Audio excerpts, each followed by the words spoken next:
이웃을 사랑하고 내 원수를 미워하라 하였다는 것을 너희가 들었으나 나는 너희에게 이르노니 너희 원수를 사랑하며 너희를 박해하는 자를 위하여 기도하라. 이같이 한즉 하늘에 계신 너희 아버지의 아들이 되리니 이는 하나님이 그 해를 악인과 선인에게 비추시며 비를 의로운 자와 불의한 자에게 내려주심이라. 너희가 너희를 사랑하는 자를 사랑하면 무슨 상이 있으리요? 세리도 이같이 아니하느냐? 또 너희가 너희 형제에게만 무난하면 남보다 더하는 것이 무엇이냐? 이방인들도 이같이 아니하느냐? 그러므로 하늘에 계신 너희 아버지의 온전하신과 같이 너희도 온전하라. 아멘. 45절 다 함께 읽겠습니다. 앞에 보시면 45절 읽겠습니다. 시작. 이같이 한즉 하늘에 계신 너희 아버지의 아들이 되리니 이는 하나님이 그 해를 악인과 선인에게 비추시며 비를 의로운 자와 불의한 자에게 내려 주심이라. 아멘. 예. 한 주간 잘 지내셨습니까? 어, 저는 조금 잘 지내지 못했습니다. 어, 다른 건 아니고요. 아마 가게 하시는 분들은 겪으실 수 있는 상황일 텐데요. 저도 제가 일하는 곳에 이렇게 정기적으로 오는 홈리스일 거예요, 분명히. 다 한 명 있습니다, 홈리스가. 근데 저는 옛날부터 한 5, 6년 전부터 그 사람을 봤어요. 그 동네에서 방황하는. 그리고 그 사람은 한 번도 물어본 적이 없는데 제가 볼 때, 죄송합니다만은 그 히말라야 산이 있는 거기 있는 나라 하나 있잖아요. 그렇죠? 그 산 밑에 있는 나라. 예. 거기 사람 같아요. 누가 봐도. 그리고 며칠 전에 몇 년 만에 이름을 알게 됐는데 이름도 D인가 그래. D온가 뭐 그래서 거의 그쪽 분 같은 사람이야.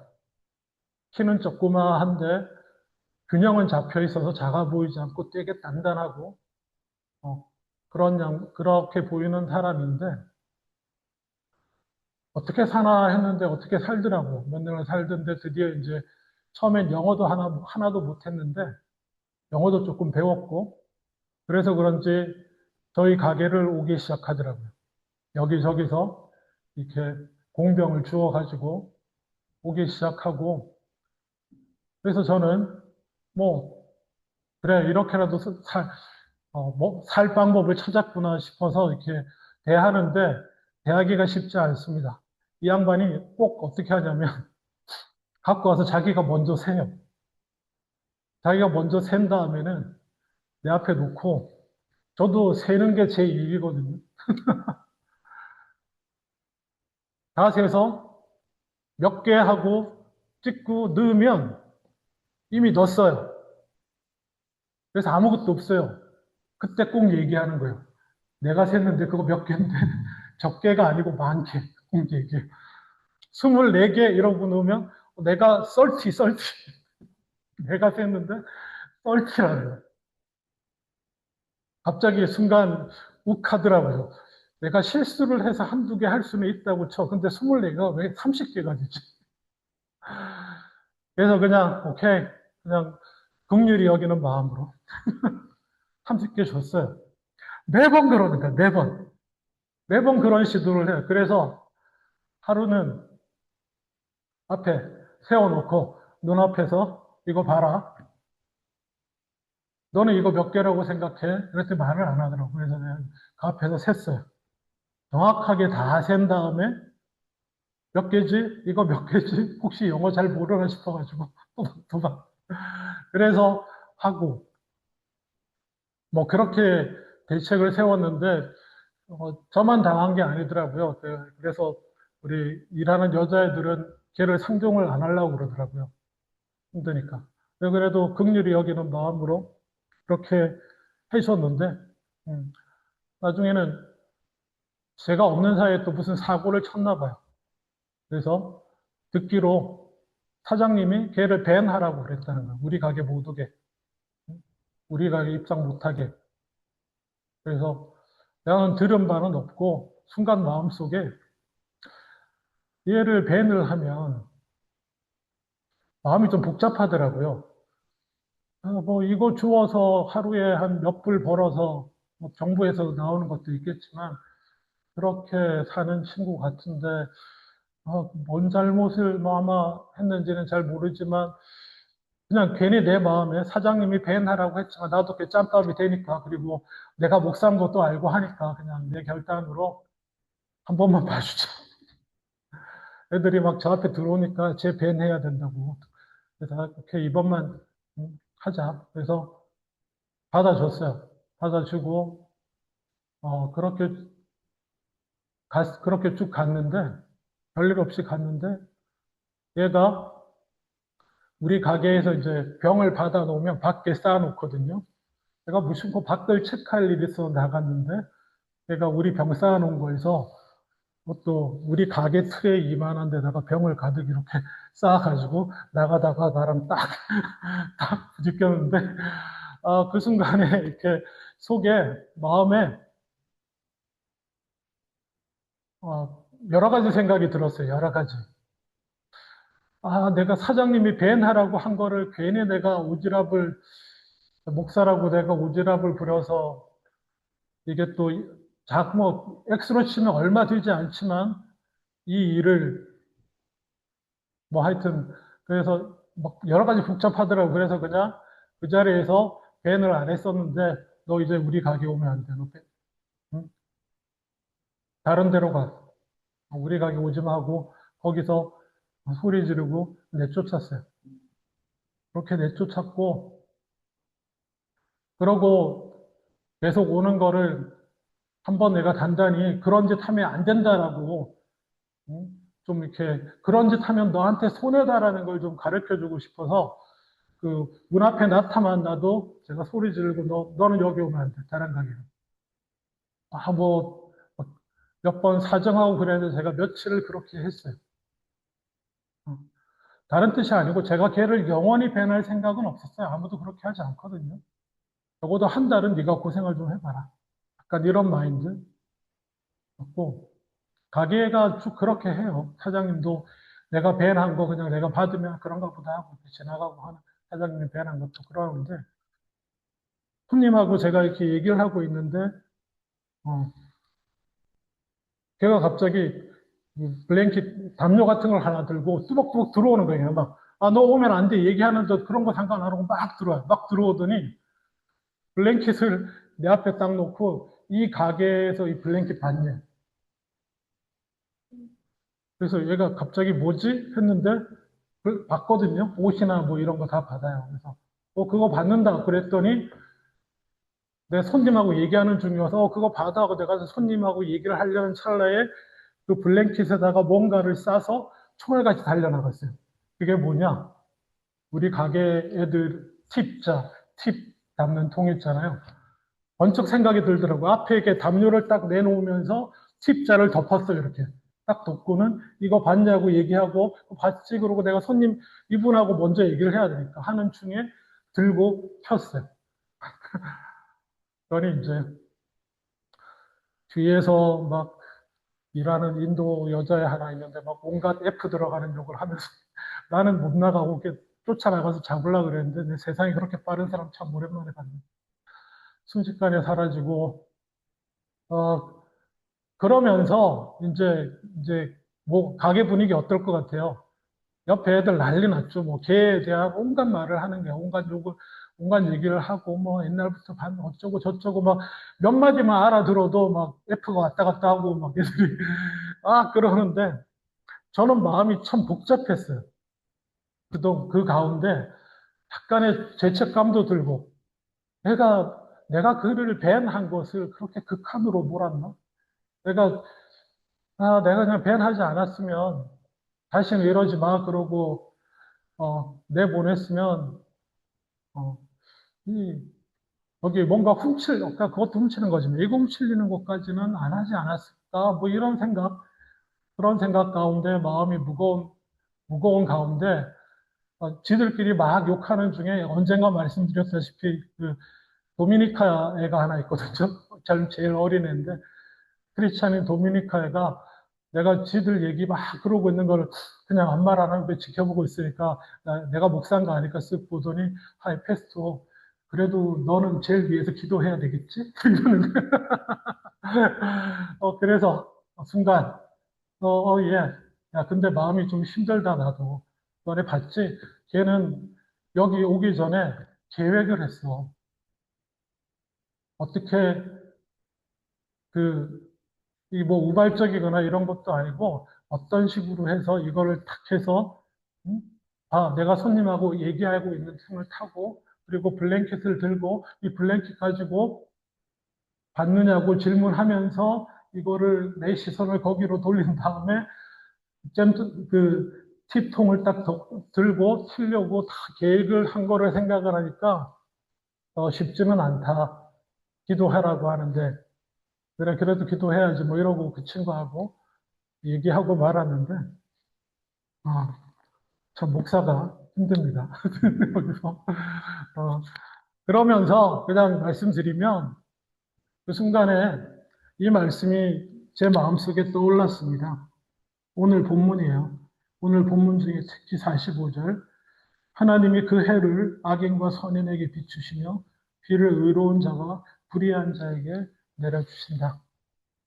그냥 그, 그 도미니카 에밀과 얘기한 이후로 그냥 그 말씀이 제 가운데서 영혼에서 떠나지가 않았습니다.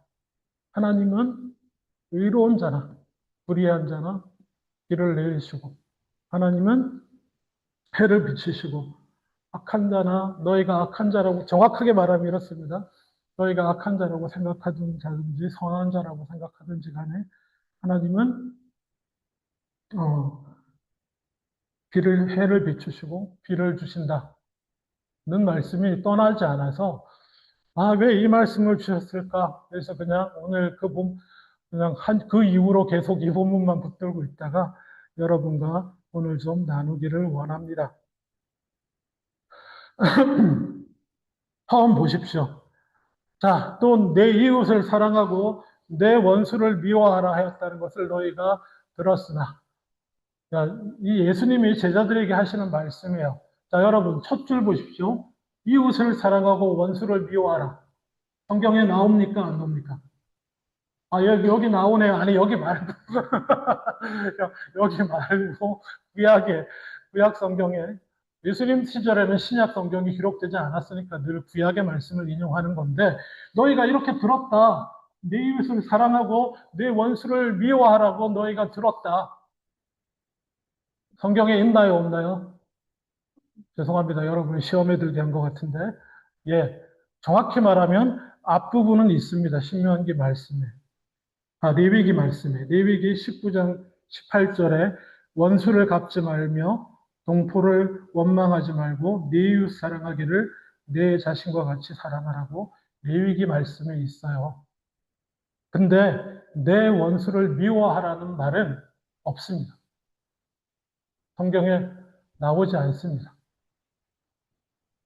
그런데 이 말을 그럼 이 사람들이 어디서 들었냐? 그 당시 구약 성경을 배우고 암송하며 다른 사람들에게 가르쳐 온 사람들. 이른바 서기관과 바리새인들이 확대 해석을 한 거예요. 확대 해석을 성경에서는 이웃을 사랑하라고만 있으니까 그러면 그렇지 내 이웃 내 가까운 사람을 사랑하라고 그럼 당연히 사랑해야지. 내게 유익이 되고 친밀한 사람 사랑하면 그러면 그렇지 않은 자는 어떻게 해야 될까라고 생각을 한 거예요. 그러면 이쪽은 사랑하는 거니까 이쪽은 미워한다. 사랑하지 말아야지. 그렇게 이해를 한 겁니다. 그래서 성경 하나님은 이웃을 사랑하라고 했는데 이웃을 가까운 사람 자기 민족으로 이해하고 이웃에 속하지 않는다고 생각되는 원수는 당연히 미워해야지 이렇게 가르쳐 왔던 것입니다. 사람이요. 서기관과 바리새인들이 자기식으로 해석해서요. 서기관과 바리새인들 욕할 일이 아닙니다. 우리는 성경에서 직접적으로 명하지 않은 부분들에 대해서 이런 식으로 자기 합리화를 하고 넘어갈 때가 많이 있습니다. 이거는 하라고 하셨는데 이 부분에서는 말씀이 없으시니까 이건 뭐 내 좋은 대로 내 편한 대로. 근데 예수님은 그렇지 않다고 말합니다. 44절, 나는 너희에게 이른다. 이게 예수님의 권위를 나타내는 표현이라고 말씀드렸습니다. 예수님은 서기관과 바리새인들하고 달랐습니다. 서기관과 바리새인들은 자기의 권위를 어디로부터 얻습니까? 쉽게 말하면 제가 목사로서 설교하는 목사로서의 저의 권위는 어디서부터 옵니까? 제가 여기 와서 아까 서론과 같은 소리나 맨날 하면서 거기에 대해서 내 개인적인 의견이나 덧붙이고 이러고 있으면 얘기는 재밌을지 몰라도 거기에는 아무런 권위가 없어요. 그렇지만 목사가 목사로서의 권위를 갖게 되는 것은 이렇게 성경을 전할 때입니다. 마찬가지로 서기관과 바리새인들도 그 당시에 권위가 있어요. 왜요? 그들이 구약의 말씀을 이해하고 있었고 그걸 전하는 권위가 있어서 그래서 말할 때는 항상 인용해서 말합니다. 구약에서 오경에서 선지자 이렇게 인용해서 말하는데 놀랍게도 예수님은 구약의 레위기가 이렇게 말하지 이렇게 말씀하지 않아요. 나는 너에게 말한다. 왜냐? 그분이 하나님이시기 때문에. 그분이 말씀이시기 때문에. 여러분, 이런 말씀 나올 때마다 저는 은혜가 넘 그냥 저는 감동해. 이분이 하나님이시다. 이분이 말씀이 육신에 이 땅에 오신 하나님이시다.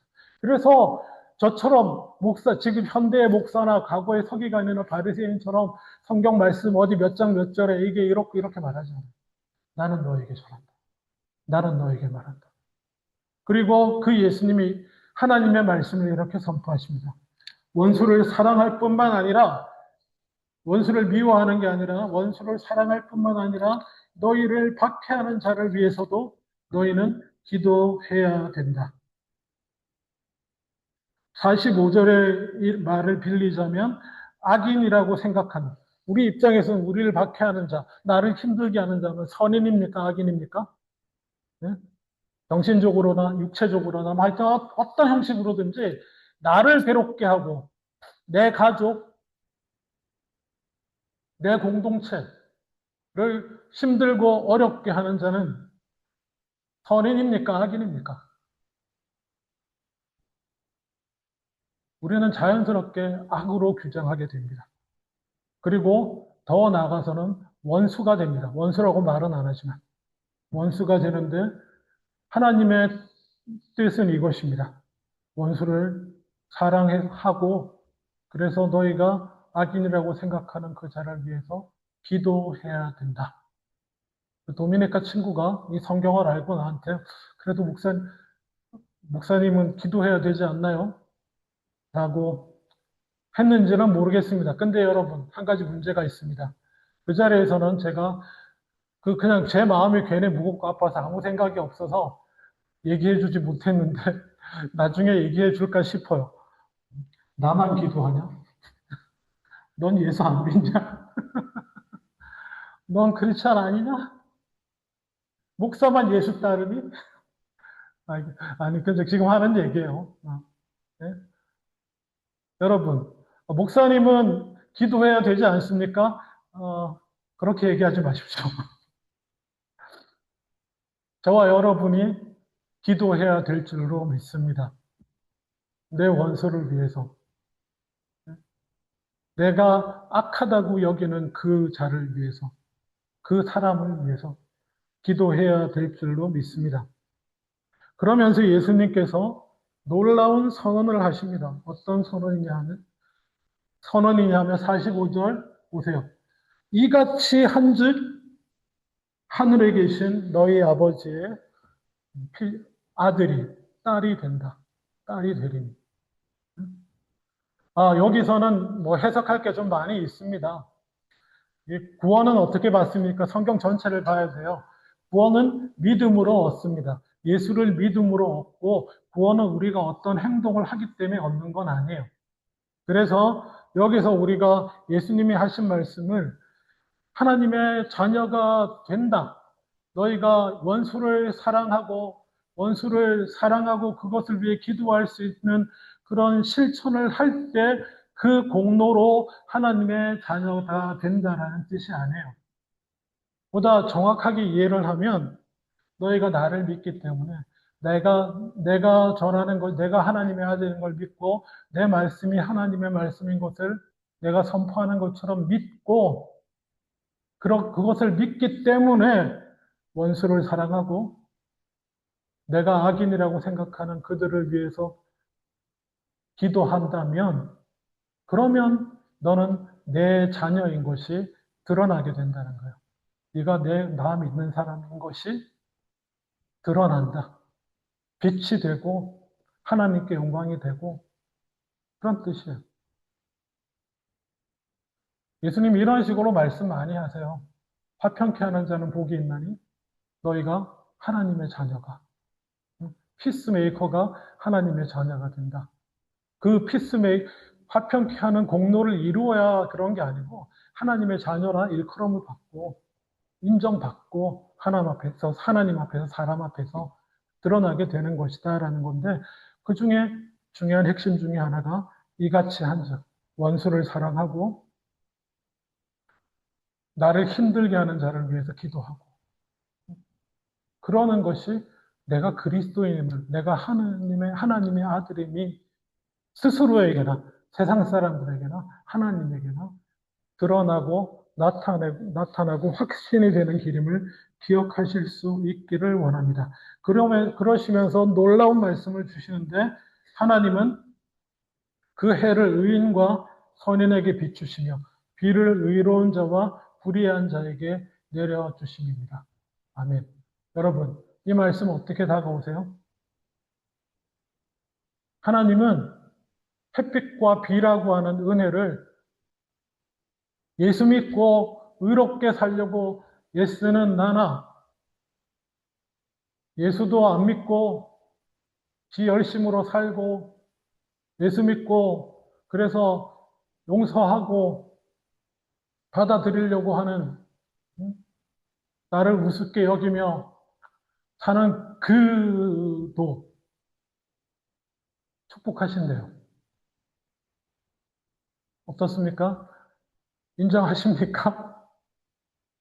이 하나님을 받아들이시나요? 하나님, 엄폐어합니다. 비록 부족해도 하나님의 말씀에 따라 의롭게 살려고 하는 자에게 복을 주시고, 그러지 못한 자에게는 하나님이 심판하셔야 되는 거 아닙니까? 물론 이것은 좀 더 복잡한 이야기입니다. 그럼에도 불구하고 예수님이 우리에게 선포하신 나는 너희에게 말한다. 너희들끼리는 이웃은 사랑하고 원수는 뭐 무시하거나 언젠가는 갚아줘야지 뭐 그러고 있는 게 정의라고 생각할지 모르지만 나는 너에게 말한다. 하나님은 그들에게도 햇빛과 비를 주시고 그들도 하나님의 자녀고 하나님은 그들도 사랑하신다. 우리가 엄폐하다고 이렇게 부르짖을 때에 우리 하나님께서는 이미 이런 말씀을 주셨습니다.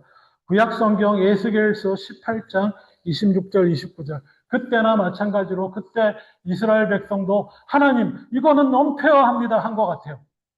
우리는 하나님의 이름으로 하나님을 믿고 그래도 말씀받아 살아가려고 하는 사람인데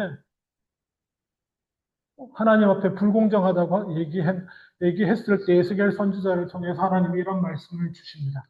에스겔 18장 26절부터 만일 의인이 그 공의를 떠나 죄악을 행하고 그로 말미암아 죽으면 그 행한 죄악으로 말미암아 죽는 것이요 만일 악인이 그 행한 악을 떠나 정의와 공의를 행하면 그 영혼을 보전하리라. 그가 스스로 헤아리고 그 행한 모든 죄악에서 돌이켜 떠났으니 반드시 살고 죽지 아니하리라. 그런데 이스라엘 족속은 이르기를 주의 길이 공평하지 아니하다 하는도다. 이스라엘 족속아 나의 길이 어찌 공평하지 아니하냐? 너의 길이 공평하지 아니한 것 아니냐? 그러니까 하나님은 모두에게 같은 은혜를 주십니다. 왜? 악인도 돌아설 수 있고 의인도 또한 잘못할 수 있기 때문에 하나님은 거기에 대해서 공정하게 대하신다고 하시면서 32절에 에스겔서 18장 32절 주 여호와의 말씀이니라 이게 핵심인데요. 죽을 자가 죽는 것도 내가 기뻐하지 아니하노니 하나님의 자기 본심을 말씀하신 거예요. 악해서 불의를 행해서 마땅히 죽을 자라고 할지언정 죽을 자가 죽는 것도 나는 기뻐하지 아니한다. 왜요? 하나님은 사랑이시기 때문에. 우리가 생각하는 수준을 뛰어넘으시는 사랑이시기 때문에.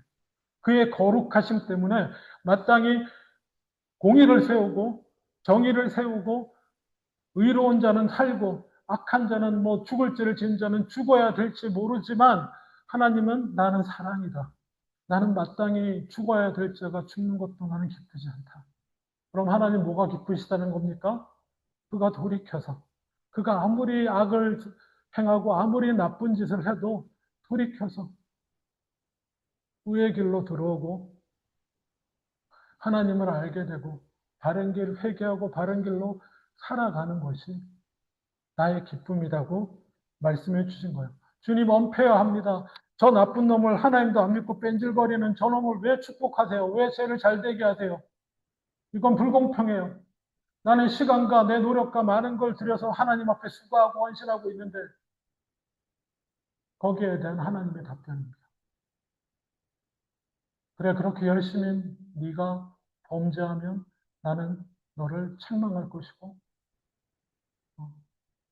질책하고 할지도 몰라. 또 그와 똑같이 지금 하나님을 알지 못하고 자기 마음대로 하고 악을 행하는 죄도 내 사랑에 반응해서 회개하고 돌아오면 나는 걔를 구원할 거야. 이게 하나님의 공의예요. 하나님의 공의라고 하는 것하고 우리의 공의하고 좀 느낌이 다른 겁니다. 우리의 공의는 기브 앤 테이크 같은 거예요. 기브 앤 테이크가 정확해야 된다고 생각해요. 그거는 물질주의적이고 자본주의적 사회에서의 공의예요. 그리고 대체로 우리가 생각하는 그 정의의 개념이 서로 다 달라요. 좀 더 나한테 이롭고 나한테 좋은 쪽이 정의가 돼요. 하나님의 정의는 그게 아니에요. 하나님의 공의는 의롭다고 자부하는 자도 잘못하면 벌하시고 벌받아 마땅하다고 하는 자도 회개하고 돌아오면 구원하시는 그게 하나님의 공의예요. 그리고 그 둘을 똑같이 그의 사랑으로 비를 주시고 햇빛을 비춰주시는 것은 하나님의 사랑이에요. 하나님을 믿는 자도 그 사랑 안에 마음껏 누리면서 살아갈 수 있어요. 하나님을 믿지 아니하고 악의 길에 서 있는 자도 그 사랑의 그 따뜻함 가운데 언젠가는 돌아서기만 하면 하나님의 은혜를 받을 수 있도록 하나님은 사랑을 베푸시고 계시면서 우리에게 너희도 그렇게 하면 너희가 하나님의 자녀인 것, 자녀로 나타나게 될 것이고 인정받게 될 것이다. 그러면서 46절 너희가 너희를 사랑하는 자를 사랑하면 무슨 상이 있으리요? 그렇죠. 거기에 무슨 상이 있습니까? 나 좋아하는 사람 잘 돼주고 기브 앤 테이크잖아요. 나한테 유익이 있는 나한테 이익 주는 사람 나도 좀 챙겨주고 윈윈 서로. 이거 다 경제 용어예요, 여러분. 세상의 결과는 나도 이기고 너도 이기고 윈윈. 성경의 언어는 그게 아닙니다. 성경의 언어는. 너희가 그렇게 악하다고 죄인이라고 욕하는 세리가 왜 죄인의 대표격인지 옛날에 말씀드렸습니다. 그 사람도 완전 그 돈독이 올라가지고 자기 민족 착취하는 그 세리조차도 지한테 유익 주는 사람한테는 잘해. 기브 앤 테이크 한다고. 그렇게 예수님 말씀하신 거예요. 47절에 또 너희가 너희 형제에게만 무난하면 남보다 더하는 것이 무엇이냐. 예수 안 믿는 사람도 그렇게 해요. 그렇죠? 우리가 적어도 예수 믿는 사람이라고 한다면 48절 그래서 뭔가 다른 것으로 빛이 나야 된다고 세상에 빛이고 소금이잖아. 뭔가 영향력이 있으려고 한다면 그걸 넘어서야 된다. 그걸 넘어서는 길이 48절 그러므로 보십시오. 하늘에 계신 너희 아버지의 온전하심 같이 너희도 온전하라. 여기서 온전이라는 단어 텔리오스라고 하는 단어인데요. 이 텔리오스, 텔리오스라고 하는 단어가 원래 영어로 굳이 번역하면 두 가지 의미를 다 가질 수가 있습니다. 퍼펙트하다는 거 하고요. 컴플릿 한다는 의미를 두 가지를 다 가질 수 있는데 한국 번역은 컴플릿 쪽을 따른 것 같아요. 이게 좋은 번역입니다. 왜냐? 우리는 퍼펙트하진 않잖아요. 사람은 하나님의 그 온전하심을 그러니까 다 닮아가는 것으로 이렇게 우리에게 요구되는 바를 우리가 실현할 수 있을 뿐이지 우리가 하나님을 닮아서 사랑한다고 한들 우리가 그 하나님의 무한하신 사랑만큼 사랑할 수 있을까요? 안 되죠. 하나님의 무한한 사랑이 퍼펙트면은 우리는 하나님이 우리에게 요구하시는 것만큼 채우면 되는 거예요. 그 컴플리트 하는 거거든요. 그거를 온전이라고 해요. 온전. 온전. 그래서 하나님의 온전하신 같이 온전하면 된다. 근데 이 온전도 만만치 않은 얘기입니다. 여러분, 유명한 얘기 기억하시나요? 마태복음 19장에 보면 어떤 부자 청년이 예수님께 와가지고 마태복음 19장 16절 선생님이여 내가 무슨 선한 일을 하여야 영생을 얻으리까? 진지하게 물었을 때 그냥 예수님 말씀하십시오. 너는 그럼 계명은 잘 지켰냐? 그냥 기본 중에 기본인데 계명은 지키며 살았니? 그랬더니 그거야 당연히 제가 다 지키며 살았습니다. 우리한테 물어도 그렇게 대답할 수 있는 분들 꽤 있을 거예요. 10계명 지키며 살았냐? 그 정도는 뭐 범법하지 않고 살았다고 말할 텐데 그래서 20절에 이렇습니다. 그 청년이 이르되 이 모든 것을 내가 지키었사온데 아직도 무엇이 부족하니까? 21절 예수께서 이르시되 내가 텔리오스 방금 나온 단어입니다. 온전하고자 할진대 가서 내 소유를 팔아 가난한 자들에게 주라. 그리고 와서 나를 따르라. 온전이란 단어도 쉬운 단어가 아닙니다. 온전이란 단어도. 율법은 잘 지켰는데 오케이. 근데 네가 온전하기를 원하냐? 오늘 말씀 똑같은 단어예요. 똑같은 단어. 너희 하나님과 온전하신 같이 너희도 온전하라고 하는 똑같은 단어를 써서 네가 온전하기를 원하면 가진 거 다 나눠주고 나를 따라오너라. 우리가 잘 알죠. 이 결론은 뭡니까? 22절 그 청년이 재물이 많음으로 이 말씀을 듣고 근심하여 갔다. 지금 예수님이 오셔서 이렇게 말씀하셔도 따르기 쉽지 않을 겁니다. 이분이 진짜 예수 맞나? 내가 속고 있는 거 아닌가 막 많은 고민을 할 거예요. 실제로 예수님 오셨다고 해도. 어쨌든, 근데 제가 언젠가 말씀드렸죠. 여기서 우리는 어떻게 해야 살 수 있을까요? 네? 다 버리고 나를 따르라고 하나님이 우리에게 말씀하신다면. 그래야 너희가 온전해질 수 있다. 우리가 할 일은 뭔가요? 예, 제가 방법 가르쳐 드렸잖아요. 죄송합니다. 너무 가볍게 말씀드린 것 같지만 답이 없어요. 살려면 예수님 붙어 있어야 되는데 어떻게 해요? 주님 용서해 주십시오. 지금 제가 이걸 다 버리지 못합니다. 주님 용서해 주십시오. 주님의 은혜만을 바랍니다. 그거밖에 길이 있나요? 거기서 에이 뭐야 이러고 돌아가는 건 믿음이 아닙니다. 안 되겠네. 예수님 따르기는 힘들겠다. 하고 돌아가는 건 아닙니다. 거기서 무릎 꿇고 저는 못하니 저는 할 수 없사오니 저는 지금 그 주님의 온전에 이를 수 없사오니 저를 용서해 주시옵소서 회개하고 그 무릎 밑에 있어야 되는 거예요. 마찬가지로 여러분 오늘의 말씀도 같습니다. 원수를 사랑하라. 말이야 쉽지. 여러분에게 계속 해를 주고 차라리 그게 한 대 쥐어 박으면 뭐 나을 텐데 막 그냥 온갖 여러 가지 이상한 걸로 힘들고 해끼치는 사람들 있잖아요. 여러분 용서하기가 쉽습니까? 어렵죠. 그래도 해야 온전해지는 것이고요. 그게 우리를 향한 명령일 때에 우리가 지금 할 수 있는 일은 무릎 꿇고 회개하는 겁니다. 하나님, 제가 아직 온전하지 못합니다. 하나님, 제가 주님의 그 악인이나 의인에게나 동일하게 햇빛과 비를 주시는 그 주님의 사랑에 제가 미치지 못합니다. 주님, 용서하여 주시옵소서. 주님의 은혜로 이 부족한 자를 구원해 주시옵소서라고 붙들고 거기 서 있어야 될 줄로 믿습니다.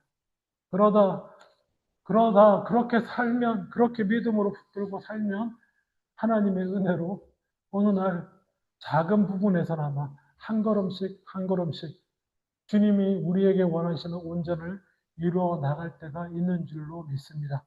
말씀을 마치기를 원합니다. 저는 많이 회개했습니다. 그 친구가 그런 일을 벌였을 때 어떻게 대응하는 게 아주 지혜로운 길이냐? 비둘기처럼 순결함을 따를 것이고 뱀 같은 지혜와 그 중간에 어디를 그런 거는 우리가 다 연약하기 때문에 있는 거고요. 그냥 주님의 사랑으로 다 받아줘야 되지 않았을까? 죄는 지적하되 배는 하지는 말았어야 되지 않나? 그냥 이런 거에 마음이 아파서 그냥 그래서 얘를 더 안 좋은 길로 내가 본 건 아닌가? 주님 앞에서 회개하면서 그렇게 지났습니다. 그래서 이 말씀을 나눴는데요. 저와 여러분 모두에게 주시는 주님의 말씀인 줄로 믿습니다. 여러분, 우리 생각이 이렇고, 내 수준이 어떻고, 저렇고, 세상이 얼마나 악하고, 그래서 삶의 지혜가 필요하고, 온갖 얘기를 다 해도 하나님은 사랑이십니다. 하나님은 내가 악하다고 생각하는 그 사람도 축복하시는, 정말 안 그랬으면 좋겠는데, 그리고 나는 이렇고 나는 이거 잘했는데라고 생각하는 거에 대해서는 특별히 이렇게 은혜 주시지 않을, 복 주시지 않을 때도 계세요. 그런 하나님은 그런데 공평하시고 하나님은 그렇게 사랑이십니다. 기억하십시오. 그리고 우리는 하나님을, 예수를 따르면서 하나님을 믿는 사람으로서 그 하나님의 온전하심을 닮아가고 드러내고 나타내도록 애쓴다고 될지 모르겠습니다만은 하나님의 은혜를 구하며 나를 그렇게 변화시킬 그 하나님 예수님 앞에 무릎 꿇고 회개하며 늘 붙들고 그 가지에 줄기 나무에 붙어 있는 가지로 살아가야 될 줄로 믿습니다. 기도하겠습니다.